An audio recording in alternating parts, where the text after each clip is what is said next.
എൻ്റെ കൂടെ തന്നെ ഒരു ബാച്ചിൽ ഈ പൈസ അടയ്ക്കുന്നതിന് മുമ്പ് ഈ 2 തവണ ഫെയിലായ ഒരു കൊച്ചുണ്ടായിരുന്നു. അപ്പോൾ അവനും ഓൾറെഡി ടെർമിനേഷൻ കോൺട്രാക്ട് സൈൻ ചെയ്തിട്ട് നിൽക്കുകയാണ്. എൻ്റെ മുമ്പിലുള്ള ബാച്ചിലുള്ള 2-3 പേര് ടെർമിനേഷൻ കോൺട്രാക്ട് സൈൻ ചെയ്ത് നിൽക്കുകയാണ്. അപ്പോൾ എൻ്റെ ബാച്ചിലുള്ള ബാക്കി എല്ലാവരും ഫ്ലൈയിങ്ങിന് പോയി.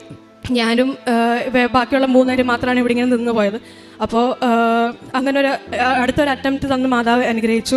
അങ്ങനെ ഞാൻ കഴിയും മാസം 22-ാം തീയതി ആയിരുന്നു എനിക്ക് എക്സാം. ബാംഗ്ലൂരിലായിരുന്നു. അപ്പോൾ ഞാൻ ഹോൾ ടിക്കറ്റ് വന്നപ്പോഴത്തേക്ക് അച്ഛൻ്റെ ബ്ലെസ്സിങ് വാങ്ങിക്കാൻ ഇവിടെ വന്നു. അപ്പോൾ ആൾക്കാരെ കയറി നിന്നിട്ട് എനിക്കെന്താ പ്രാർത്ഥിക്കേണ്ടതെന്ന് അറിയില്ല. ആകപ്പാടെ കണ്ണീര് മാത്രമേ വരുന്നുള്ളൂ.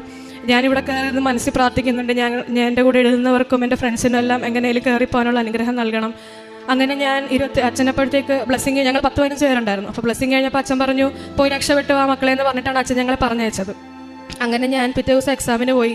എക്സാം പാടായിരുന്നു. കാരണം ആദ്യം ഒരു റൗണ്ട് എഴുതി കഴിയുമ്പോഴത്തേക്ക് ഒരു 10-20 ക്വസ്റ്റ്യൻസാണ് ഞാൻ വിട്ടിരുന്നത്. അപ്പോൾ ബാക്കിയെല്ലാം അതിലും എനിക്ക് ശരിയാണ്